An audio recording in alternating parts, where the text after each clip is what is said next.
Good afternoon, everyone. My name is Grace Yepes, and my team members are Andrea Gonzalez and Chevell Parnell.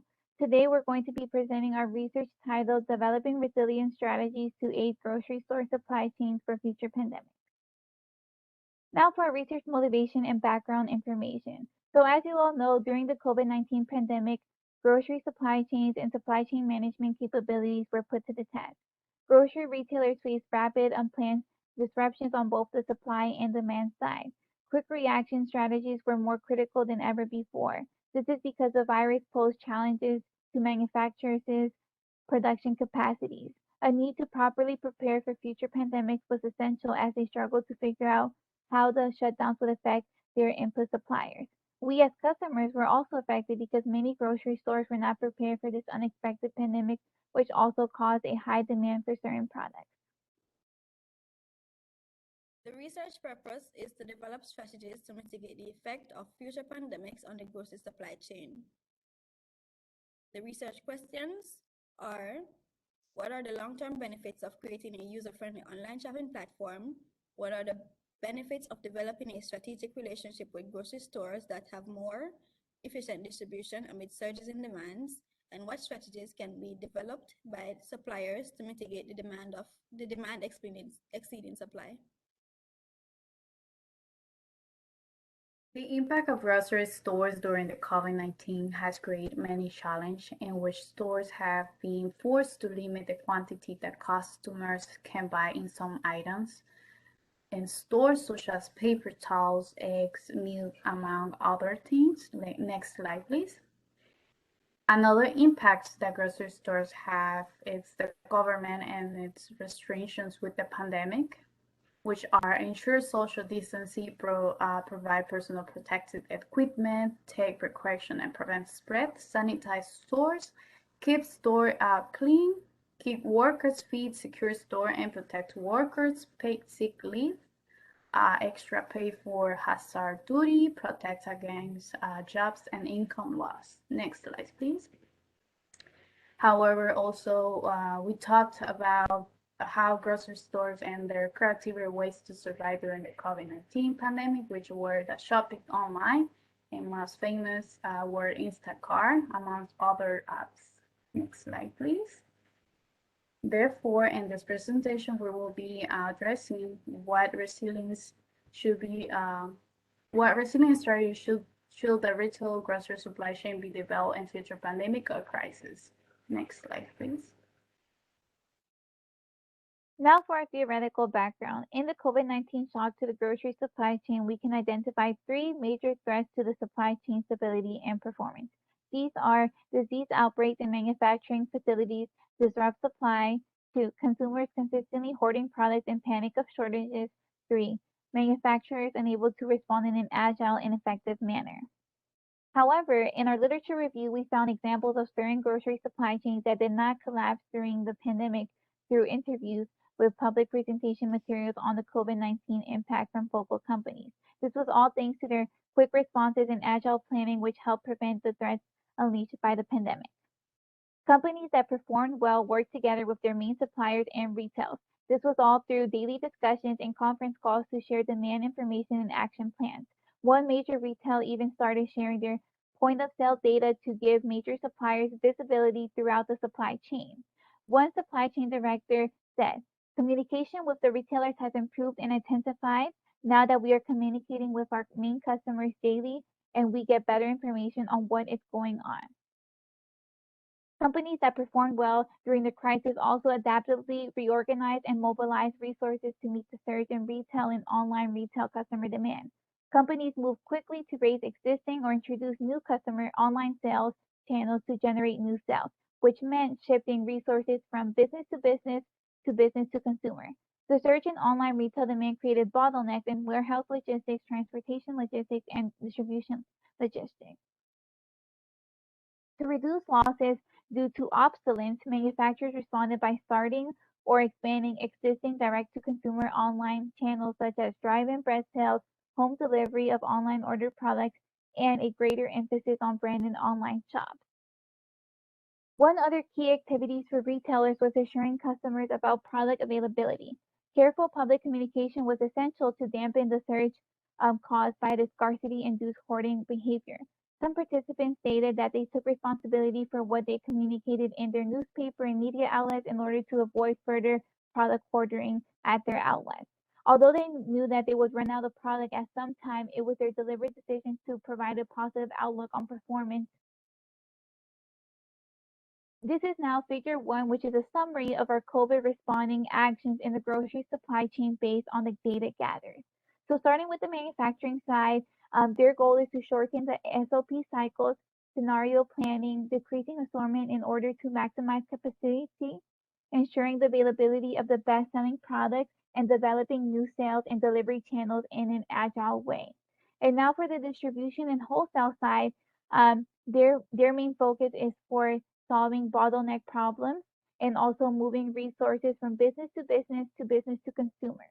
And last but not least, on the retail side, we must shorten the plan cycles, focus on crisis organization, and form automated to manual replenishment. For this research, we had 2 case studies. The first one is Walmart's changes in distribution amid COVID-19.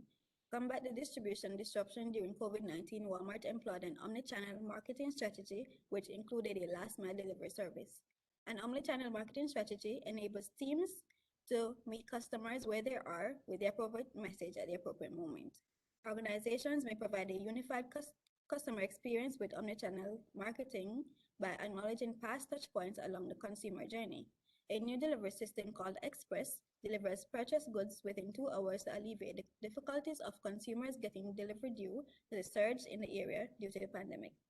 Last mile delivery is a click and collect service provided by a retail chain that allows customers to place orders online and pick up their purchase at a designated drive-up location outside the store. These are all distribution strategies that continue to work during the COVID-19 pandemic and can be employed in the future. Next slide, please. Second case study is the changes in the supply store, the changes in the supply chain for Finland grocery stores. They have quite a few strategies and I'll explain them as I go along. First one is using packaging personnel and increasing logistic personnel.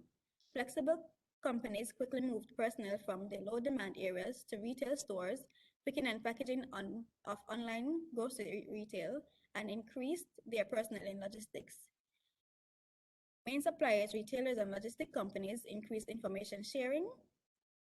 They said, together with the main suppliers, the retailers and logistic companies increased the information sharing by daily discussions and conference calls to share demand information and action plans. They made a switch from operational planning to an expert judgment planning mode. Expert judgment is a project planning strategy that involves making a decision based on specialized knowledge in a certain field. While when a team or department makes a company-wide strategic plan and examines it, it is known as operational planning. Retail companies quickly switch their operational planning to an expert judgment planning mode, where the logistic company bottlenecks and availability of supply from supplier were dictating the operation instead of the automated forecasting-based planning mode. Manufacturers focused production on core items. Manufacturers concentrated production on a small number of the core items to maximize capacity. This was done in collaboration with retailers and response to actual customer demand. In retail, they employed responsive logistics and production. For the retail, the key is responsive logistics and production, fast replenishment adjustment, control, and prioritization of the bottleneck capacity. Retail companies responded by decreasing the variety offered and increasing batch size in coordination with the retail customers. In the preparation for future disruptions, the retail will focus on safety stocks and replenishment capacity with agile planning instead of forecasting. The capacity for flexible end-to-end planning changes and optimization of production plan according to differing constraints proved to be valuable during unexpected disruptions. The agile planning enables optimized production and sales mix according to the emerging capacity, bottlenecks, and availability of materials. Next slide, please. Managerial implications has been constant visible cleaning of stores, frequent loading of shelves to keep up with demand, household pay bonuses and incentive to maintain employee numbers, and hiring of additional laborers and with limited time for training, the cost of expanding hours of operations, the associate, go back to slide please. So the associate cost of handling customer complaints for late and errant delivery. The e-commerce channel now represents a 10 to 15% of total grocery spending, increasing fivefold in the past year. And lastly, implication is that since the pandemic began, stores such as Amazon, Walmart, and Mass Grocery have reported impressive sales increase, but margin growth has significantly delayed. Next slide, please. For limitations, customers are facing increasing economic hardship, limiting their ability to pay for goods. Many retailers are caught between the demands of reassuring consumers, protecting workers, and maintaining supply at increasing costs, and the need to maintain value for consumers. The need to maintain high product quality even while establishing relationship with new suppliers, and there is always the risk of potential new entrants and additional channel shift in the next normal. And lastly, many companies are behind in products, hence they are falling behind consumers' needs. Therefore, food service company will need to pursue creative solutions such as continued delivery and pickup service. Next slide, please. In conclusion, there are sustainable measures that can be taken before and during a pandemic to prevent product unavailability in grocery stores. Some of these measures include making a switch from operational planning to an expert judgment planning mode, adaptively reorganizing and mobilizing resources to meet the surge in retail and online retail customer demands, shifting resources from business to business to consumer, reducing packaging personnel and increasing logistics personnel, and increasing information sharing. Reorganization and the acquisition of new capacity are also strategies that was used to mitigate the effects of the surge in demand. Scarcity-induced hoarding behavior resulted in a boom in demand, which necessitated careful public communication, which aided with consumer purchasing behavior.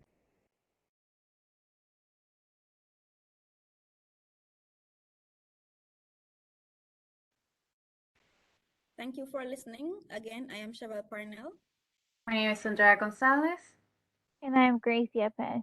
Thank you Thank you again. so much.